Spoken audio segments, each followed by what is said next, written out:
Hey everybody, happy Tuesday. A reminder again, Twitch today is at 11 p.m. Eastern, so 2 hours after this video goes live, because I'm going to see Hamilton tonight for, it is apparently a combination birthday, Christmas, Valentine's Day present. This is what happens when you're born the day after Valentine's Day.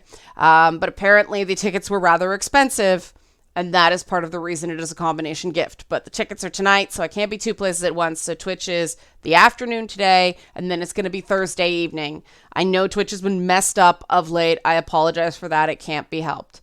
Now, that's not the topic of today's video. The topic of today's video is one of those subjects and one of those personalities that make people go absolutely round the bend, both for and against. And I'm asking for calm, because unfortunately, in reading up on this stuff, I found some things that I have to question, and that may be hard for some people to hear. I'm asking everybody to remain calm, because these are real people. These are real lives here.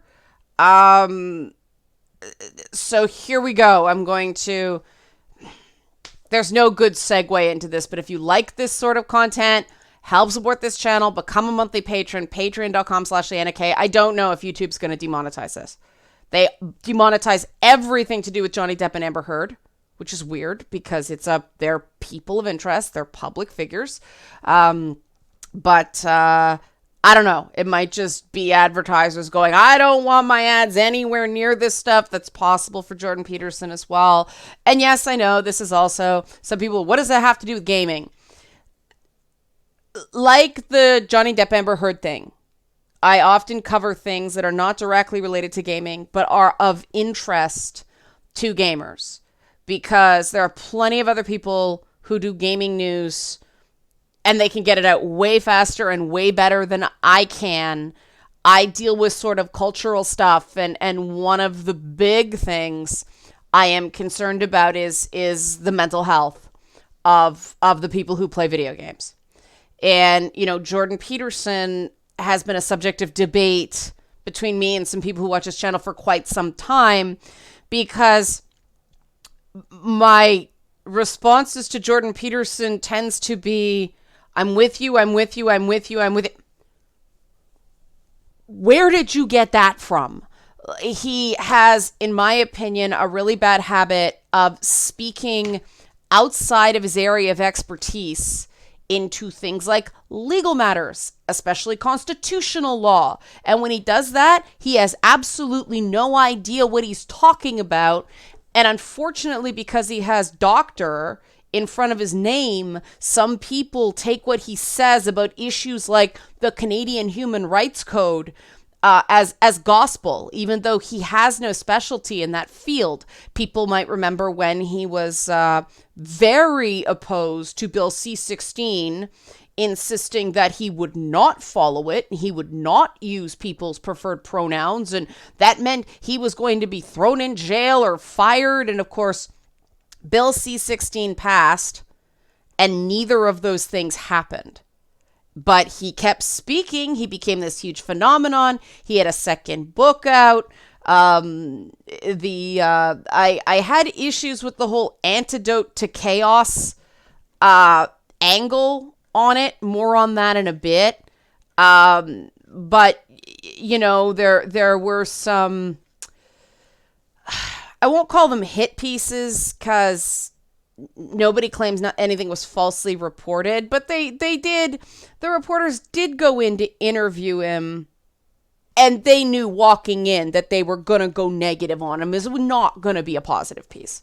I can speak to this sort of stuff because when I was interviewed by Vice for the comedy tour, I knew that wasn't going to be a positive piece. So, I'm in the unique position of knowing what it's like. I don't know if he knew it wasn't going to be positive going in, but, I knew sometimes you do stuff even though it isn't going to be positive, because it's still good exposure, and sometimes even bad press helps you.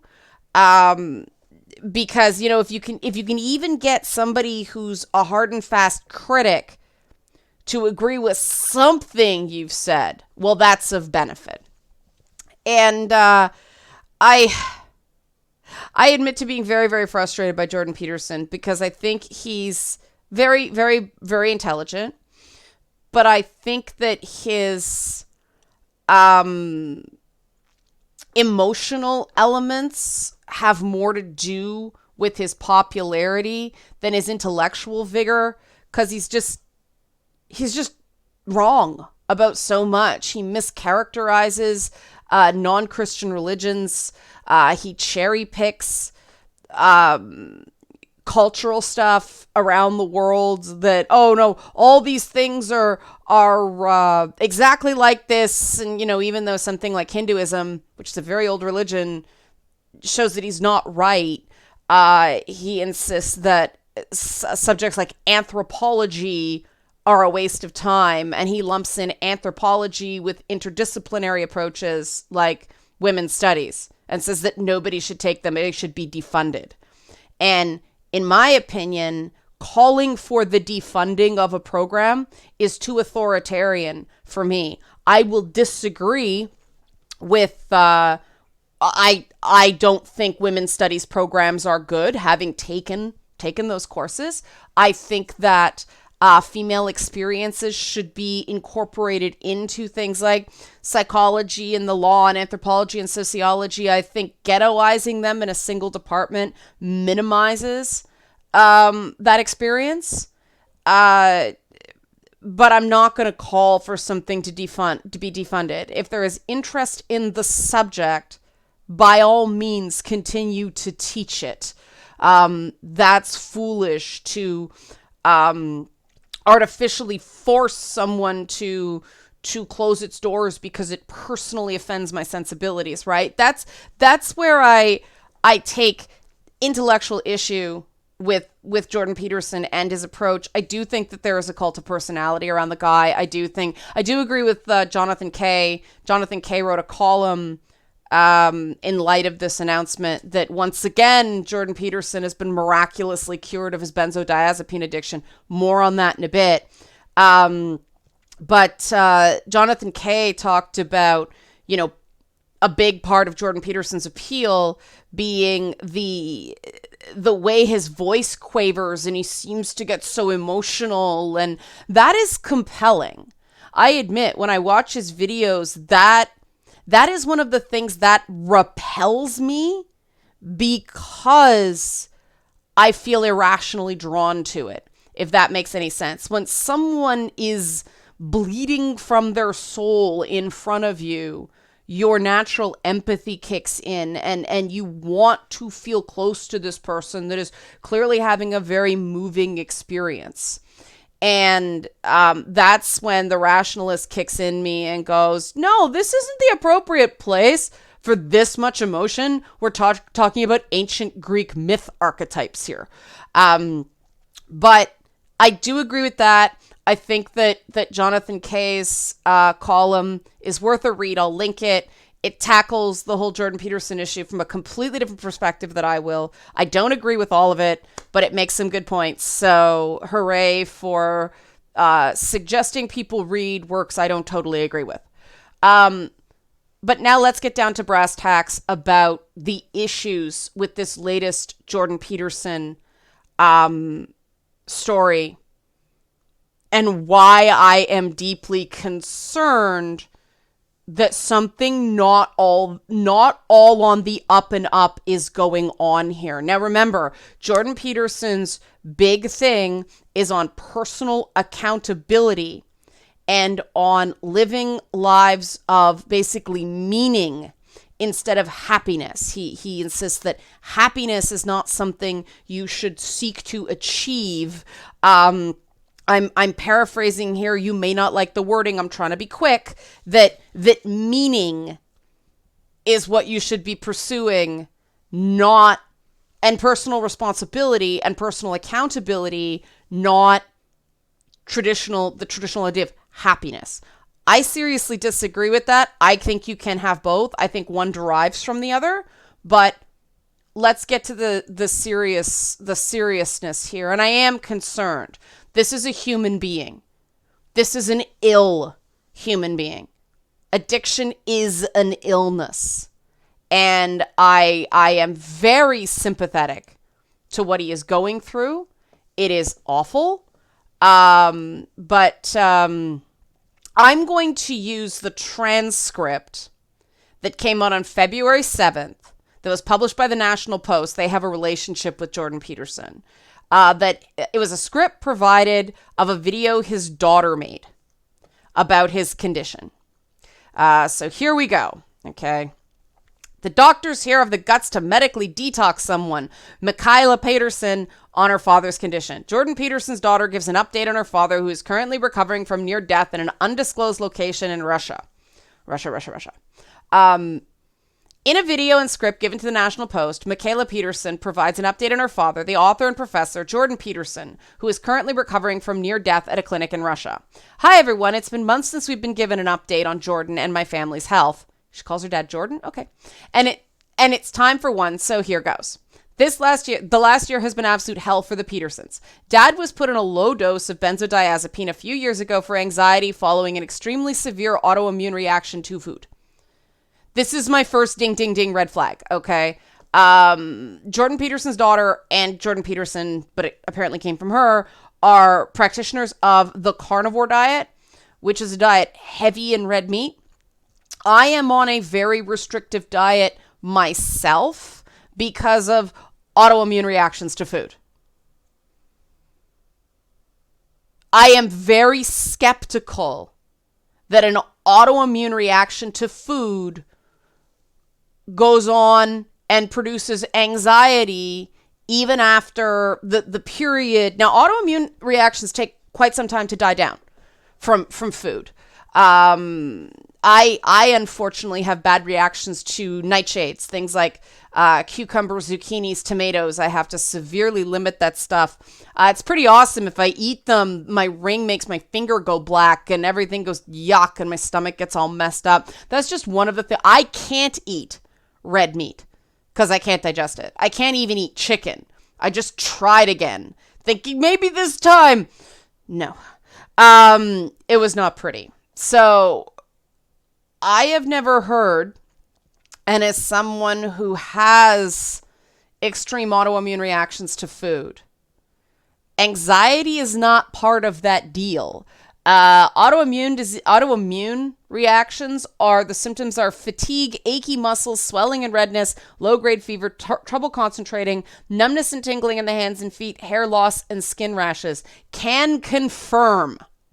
Yes, that looks like what I experienced. Now, it's possible that someone has an atypical response. However, that atypical response goes away when you stop eating the food. You don't have to continue to take benzodiazepine after you've stopped eating the food. Okay? So this, to me, is an indication that he didn't start taking the benzodiazepines because of a food reaction. There's a psychological condition going on here, likely an anxiety condition. He's talked about having depression in the past, but instead of owning it and saying he has a mental illness, she's displacing responsibility for the illness on food. That's not practicing personal accountability. And it just sounds like BS. Like if you think about it for 5 minutes and not let your emotions override your intellect, but let's go on. So, put on benzodiazepine after allegedly an extremely severe autoimmune reaction to food. Okay, he took the medication as prescribed. We weren't aware that he was developing a physical dependence on the drug until last April when my mom was diagnosed with terminal cancer and the dose of the medication increased. Stick a pin in that terminal cancer thing, okay? Remember that. This makes sense on its face, right? That you get bad news, you increase your antidepressant, anti-anxiety medication.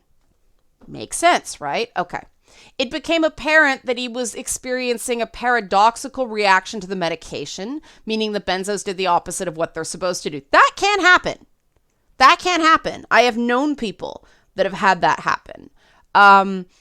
The worst symptom for dad was akathisia. I think I'm pronouncing that. Akathisia is an absolutely god-awful condition where a person feels an incredible, irresistible restlessness and an inability to sit still. It was so severe he was suicidal. I've known some people who have had this because of medications.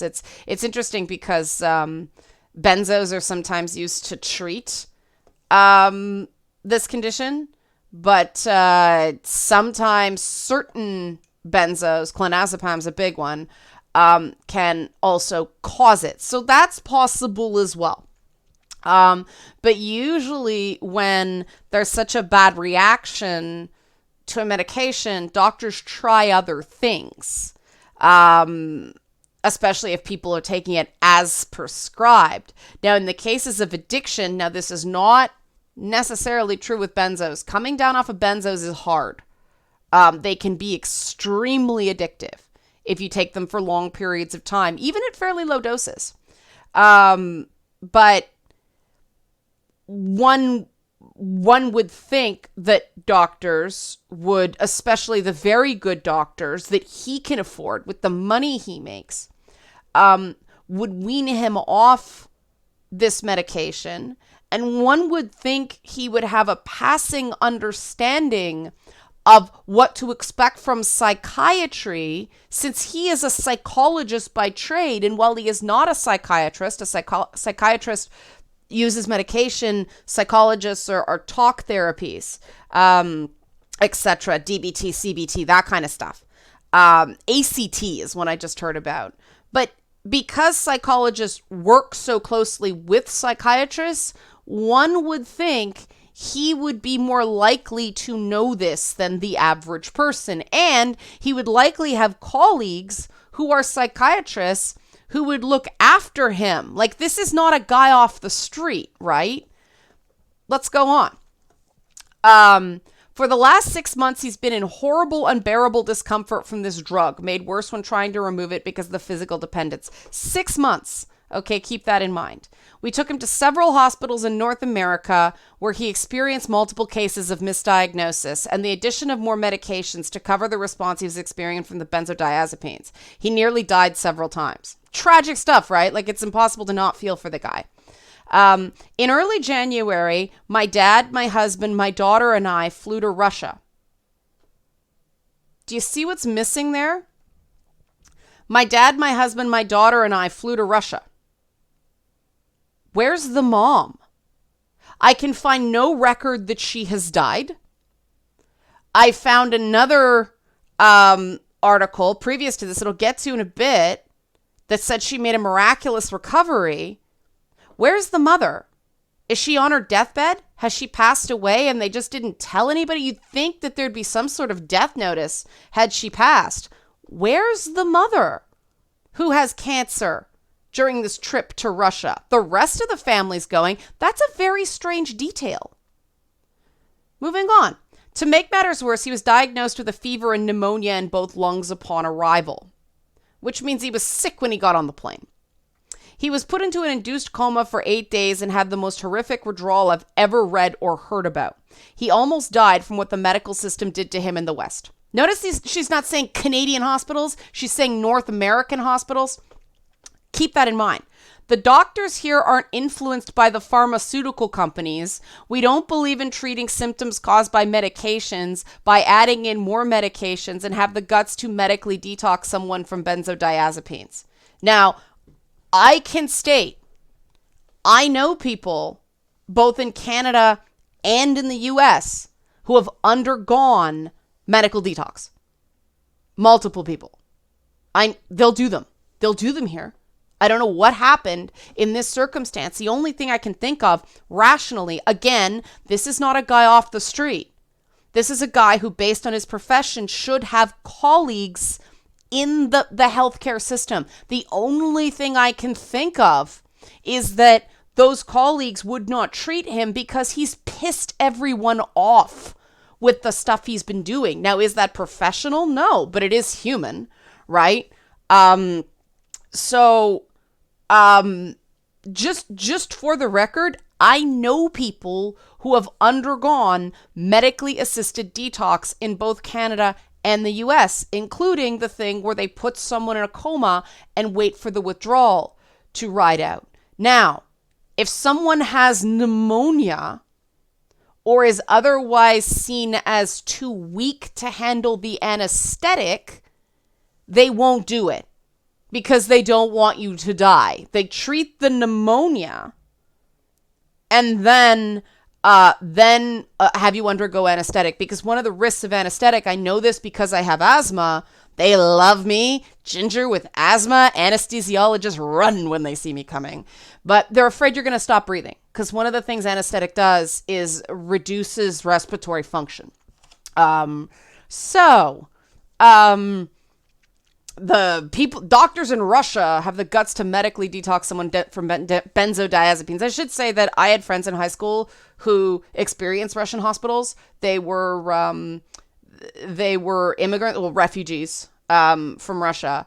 They told me horror stories about Russian hospitals for whatever that's worth. So Dad is finally on the mend. His sense of humor is back. He's smiling again for the first time in months, but he has a long way to go to recover fully. He spent 4 weeks in the ICU. He has neurological damage from the benzodiazepines, which is hopefully temporary. Now, again, I know from personal experience, those same symptoms can be caused by severe pneumonia.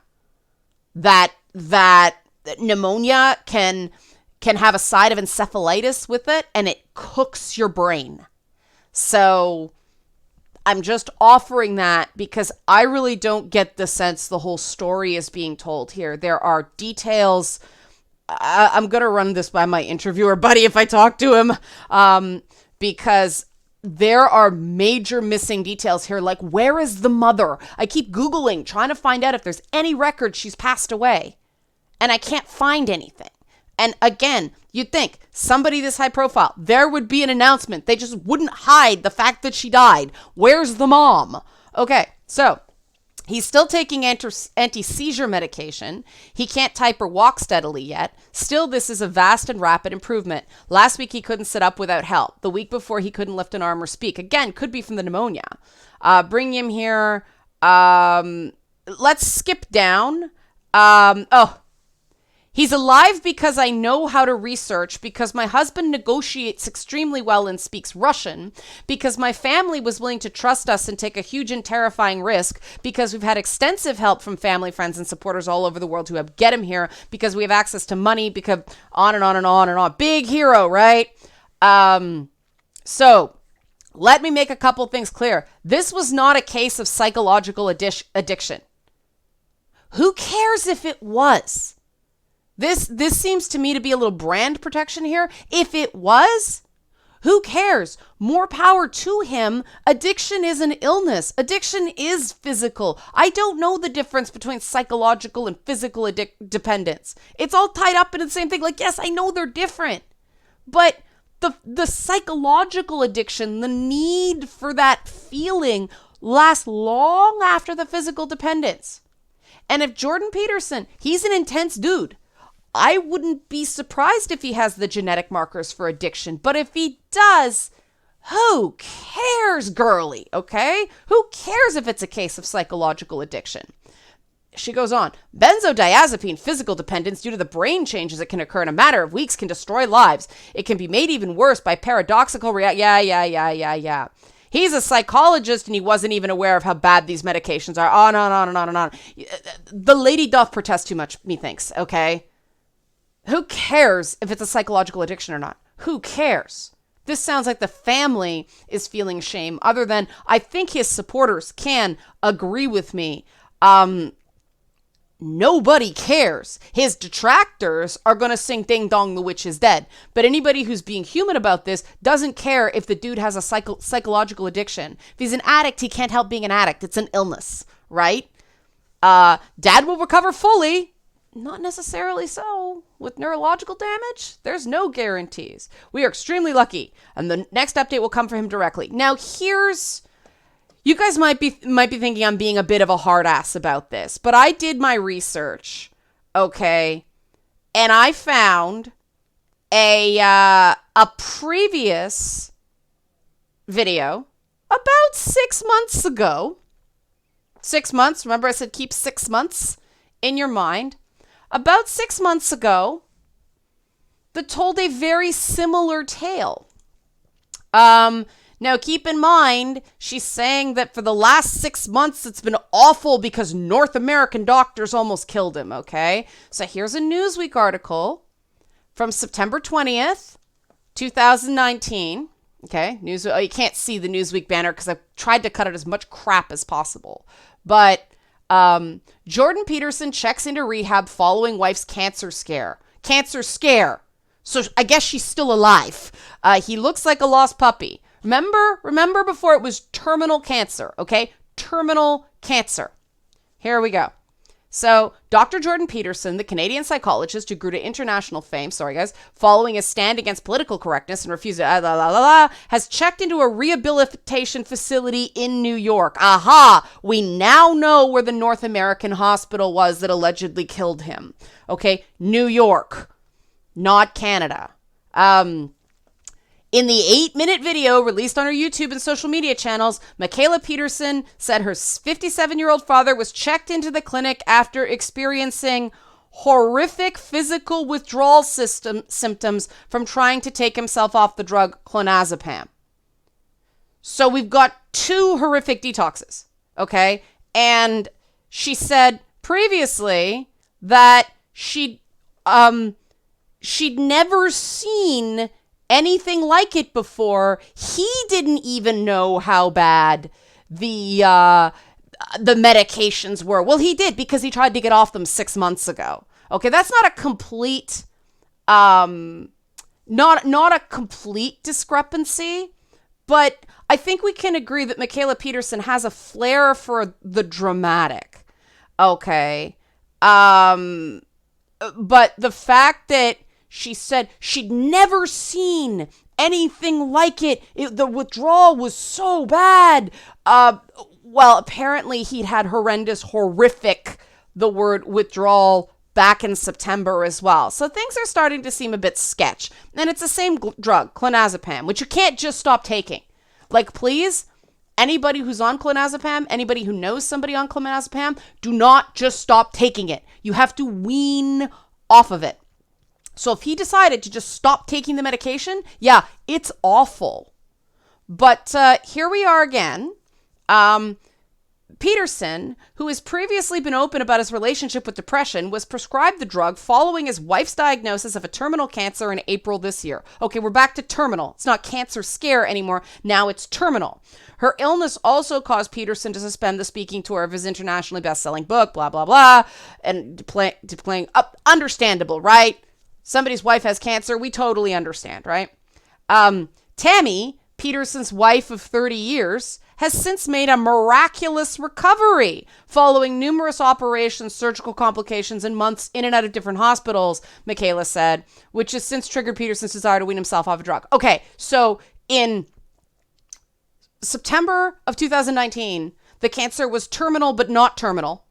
She recovered from terminal cancer, which means it's not terminal. But now, February 7th, 2020, it's terminal again. But no indication that the mom has died. So there it is, terminal cancer again. But miraculous recovery. Something's not lining up here. We have something of an unreliable narrator.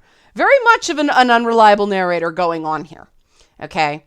However, he was like a lost puppy and seriously needed the help of medical experts, she added. I've never seen my dad like this, Michaela said, for the first time. He's having a miserable time of it. It breaks my heart. And then the thing about the carnivore diet, he's recovering and should be able to return to his career shortly. The situation is really sad. He looks like a lost puppy, but it will only last while he gets this horrible medication out of his system, and then he will be good to go again. So is there anything more about the condition? No, this is just about his Bill C-16 and YouTube videos and all that stuff. So he was detoxing in September 20th, 2019, and he was going to get off Get off the horrible, awful clonazepam. That was sarcasm. I have no problem. If you take clonazepam, I have friends that take clonazepam. I know people take clonazepam. It's a wonder drug for some people. It changes their lives for the better. I don't like the demonization of the drug. It helps people too, okay? But so he was getting off the drug in September, but now apparently he wasn't getting off the drug. He was just given other drugs instead of those drugs because doctors don't have the guts to detox someone from benzodiazepines. Do you see where I'm going with this? Something is rotten in the state of wherever they are in Russia right now, okay? There's the missing detail about where the mother is, who survived cancer, yay, survived terminal cancer. I'm not going to wordsmith there, but it's not terminal if you survive, okay? So the assumption is, based on the September article, that his wife is still around. But he needed horrible withdrawal from medication that he was getting off in September. Now, if we cut the bullshit here about autoimmune diseases and all that stuff, Jordan Peterson is an addict, okay? There's no shame in that. I have addicts in my family. I have friends who are former addicts. It takes a lot to get off these drugs. And everybody has a different one, right? Like, some people can have no problem with alcohol, but prescription painkillers are their thing. I'm morphine resistant. I don't have a problem with that. Some people, alcohol is their problem. They don't have any problem with drugs. Sometimes they're put on, these prescription medications. Sometimes it becomes heroin. Sometimes cocaine, whatever, right? I mean, people can also get a psychological dependence to marijuana, even though it is not as physically addictive as some of these other things, right? There is no shame in being an addict. And for Jordan Peterson's sake, because he's a human being who has helped a lot of people, and even though I disagree with him, people swear he's helped them. He doesn't deserve to die from denial, okay? His daughter and his family need to follow the advice he preaches, practice personal accountability, and admit that this is addiction. And hiding in Russia and claiming food allergies and pneumonia don't explain why he kicked this drug in September and now he's back on it now. Now, who knows? It's possible that the wife couldn't take, and this is just speculation, okay? It's possible the wife couldn't take it anymore. She got sick of all this shit. Screw y'all. She almost died. She's sick of this bullshit. She left and he had a relapse. That could happen. Again, totally human and understandable, but follow his own advice and take responsibility. He relapsed. He went back on a drug he knew he had a bad reaction to. He knew it was really hard to get off of.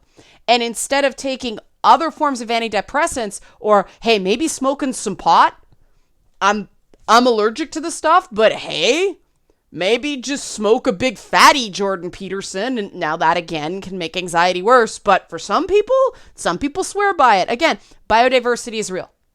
But this has all the markers of an addiction cycle. Oh no, he's miraculously better. No, he's not. Oh no, he's fine this time. Oh no, it's not. The whole family is in denial. Okay.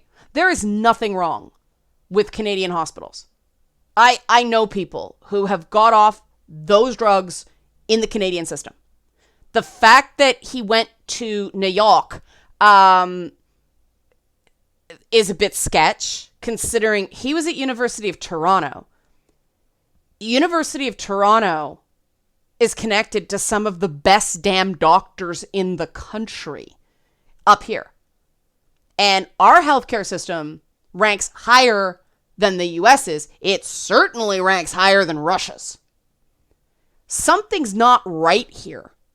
And I know Jordan Peterson's daughter is trying to help, but in attempting to preserve his reputation of this is not a case of psychological addiction, she could actually be damaging it further. Because this isn't don't piss in my ear and tell me it's raining territory. There is absolutely nothing wrong with being an addict. There is nothing in his philosophy or what he talked about, and I virulently disagree with a lot of it. Vehemently disagree with a lot of it. I think he's a real jerk about the transgender stuff. I think he's way over the line with some of the things he says about trans people, and he was just wrong. He still had a job. He didn't get arrested. Bill C-16 was not what he claimed it was. It added 4 words to the criminal code. I fought about this at the time. But there is nothing inconsistent with this philosophy with being an addict, with having an addiction. It is against his philosophy to be an addict and not take responsibility, personal responsibility, and own that and clean your fucking room, metaphorically, right? Clean your own room. That's the whole metaphor. Like, you got to keep things. Addiction is chaos. And the only way to harness that chaos, to escape the chaos that he seems to fear. I mean, he called his freaking book an antidote to chaos, okay? Addiction takes over your life. It is one of the worst kinds of chaos. Like addiction, mental illness, they are horrendously chaotic forces. Now, one of the things about addiction is that it tends to have underlying mental health conditions that people are trying to self-medicate. Now, in this case, the guy was getting treatment for those mental health conditions, and something went horribly awry. I don't know what. They do say that doctors make the worst patients, and psychologists make the worst therapy clients. But in this case, the only way he is going to get well, the only way he is actually going to kick this, is if they stop making bullshit excuses about food. And the pneumonia is probably real. You can get really sick when you're an addict, and especially if you try to come off of it. But the fact that she has to state this is not a psychological condition, addiction, made me zero in on it and go, that statement just convinced me that it is. Because if he had a reaction to food and he had pneumonia, nobody's thinking he's a psychological addict, okay? Now I am, because she said it. That is just denial, and that is not personal accountability. That is not personal responsibility. And I really think she should have just kept it quieter and let him handle this, because I get that she loves her dad, but I am a good negotiator and my husband speaks Russian. Oh, I just saw what his thesis is. Jordan Peterson's thesis was potential psychological markers for the predisposition to alcoholism. This might be a physician heal thyself situation. But it's sad. It's sad. And I'm going hard on this because, I mean, he's in Russia right now. Nobody can get to him. But I'm hoping that his supporters can send the message to the family that if he is an addict, it's okay. He can't help it. That doesn't make him a hypocrite. It doesn't make him a bad Christian. It makes him somebody who has specific medical needs. It is not a character flaw. It is not a failing. It is not a weakness. It is no different than if somebody was diabetic. You need insulin or type 2 diabetes medication if you're diabetic, right? Addiction isn't your fault. It's not a character flaw. So please, fans of his, encourage the family to embrace reality and admit, whether you want to call it a psychological addiction or a physical dependence, it's an addiction and he needs treatment. And this isn't me armchair diagnosing this. This is, how many times does somebody have to claim to kick a drug before you admit you're addicted to it? Long after the physical elements are gone. There was clearly some sort of psychological need for them. All right? I hope he gets the help he needs. Even though I don't agree with him, he is a human being. I'm not gonna plug the Patreon again. That just seems yuck after this. But thanks for watching. I'm sure people will pile on and totally misconstrue and totally read too much into what I'm saying. But if somebody could please locate the mom, that'd be great. I'm actually concerned she did die. And I don't know, like, what's going on there. Something's weird. There's so many, like, red flags screaming about this family right now. And maybe just because Canadians are nice to each other, I would rather see this family get help, like real help, not red meat and Russian doctors, than continue the spiral of tragedy. All right, thanks for watching.